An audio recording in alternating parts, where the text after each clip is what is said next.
Cool. So here's a story about how to perfect your way to imperfection. I knew a young girl once who found herself paging through a Cosmopolitan magazine. She couldn't read yet, but she found the pictures to be beautiful and fun to look at. She didn't pace herself through the boring images of beauty products and clothes, but took her time on images of people that looked familiar to her. She was in her own world, but then got hit with reality when she thumbed to a page of a runway model in an emerald gown. She stayed there for a really long time and eventually sighed, "I wish I was skinny like her." At 6 years old, she was now aware of her body in all of the squishy little places. At 6 years old, this would be the first time she understood the concept of comparison. And at 6 years old, she now wished for nothing more than to have the perfect body. If you haven't guessed it yet, that 6-year-old was me. Hi, I'm Kéra, and I'm a recovering perfectionist.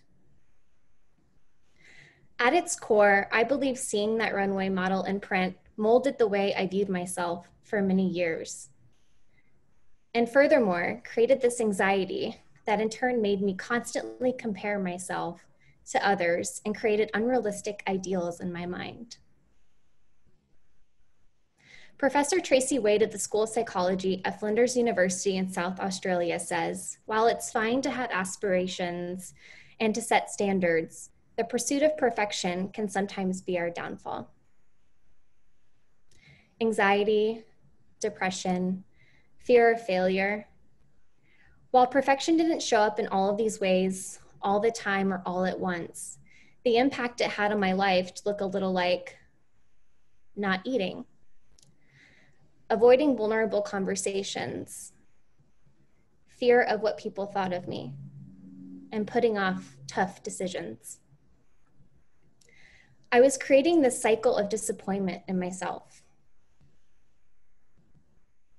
So while on the pursuit of my purpose and perfection, I was constantly setting my standards higher and higher, only to disappoint myself and then to self-criticize when I couldn't quite reach them. So not eating meant the toned, muscular body I wanted would never be possible. Avoiding vulnerable conversations meant I was preventing closeness to people. Living in fear of what others thought of me meant I had a hard time being who I was. And putting off tough decisions meant I often felt stuck because I feared making the wrong choice. This unhealthy perfectionism I was carrying was preventing me from achieving what I was trying to do so well. How frustrating. So on my road to self-recovery, I've learned a few tricks here and there that have helped me reshape the reality in my mind, allowing me to free myself from the chains of perfection. If you're a struggling perfectionist like me, here are a few ways you can perfect your way to imperfection. Number 1, imagine how you see others is how others see you. This may sound counterproductive, but I have often felt so much better about being me when I would appreciate others for being themselves. That person is really funny and I like being around them. That person has such a beautiful smile. That person solved that problem all wrong, but I still respect them. Wow, what if people think of me in that same light? Number 2, develop a practical appreciation for your body. Everyone has that one part of their body that they are just not okay with. What if you flipped it and turned it into a positive? Like, dang, my legs are so strong and carry me from point A to point B all day, every day. I love you, legs. Number 3, broaden your self-definition. You are not defined by the size of your jeans or the amount of cookies you ate this weekend. And you are not defined by that promotion or by that typo you just sent in an email. By broadening your self-definition and focusing on other areas that make up your whole life, family, friends, work, art, when one thing goes wrong, your whole world doesn't come crashing down. Number 4, Take small risks. Take big risks. In 2018, I took a risk to live for me instead of somebody else, and I ended a 4-year relationship that was going nowhere. That one big risk then snowballed into taking more risks, buying a home, opening myself up and loving again, moving to Nashville. When I realized that I could still stand on my own 2 feet and survive, even when things went wrong, I became more willing to move forward, no matter if I failed or succeeded. I found myself living. Number 5, celebrate your failures. Can you fail perfectly? If only, right? Failing is at the heart of success because in our failures, we learn what doesn't work. Like a muscle, our failures make us stronger and they help us grow.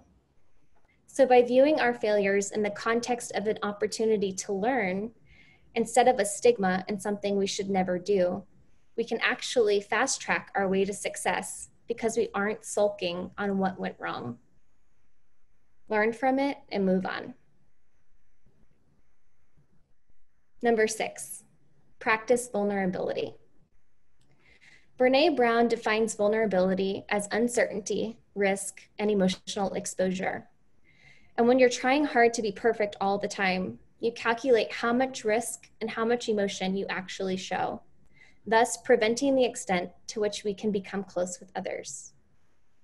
By stepping out and sharing a little more about ourselves, we can create connection almost instantly, like sharing a story from when you were 6 years old to your whole company on Zoom. Practicing imperfection isn't easy, and in fact, it's going to challenge everything you've ever known. But one of the biggest things I've learned while on this journey is that you don't have to do it alone, which brings me to my 7th and final point. Keep people in your corner. When you are regressing or closing up or obsessing over things that are inevitably out of your control, you need people to call you on your shit. Allow those who are closest to you to be the eyes that see your blind spots. What may not be obvious to you, others can see in plain sight. So as I wrap, I want to leave you with this. Kindness towards yourself is just as important as kindness towards others. Leave room for grace and have patience with yourself on this journey. There are 2 things we should always be. Number 1, raw, and 2, ready. When you are raw, you're always ready. And when you are ready, you'll usually realize that you are raw. Waiting for perfection is not an answer. One cannot say, I will be ready when I am perfect, because then you will never be ready. Rather, one must say, I am raw and I am ready, just like this right now, how and who I am. Thank you.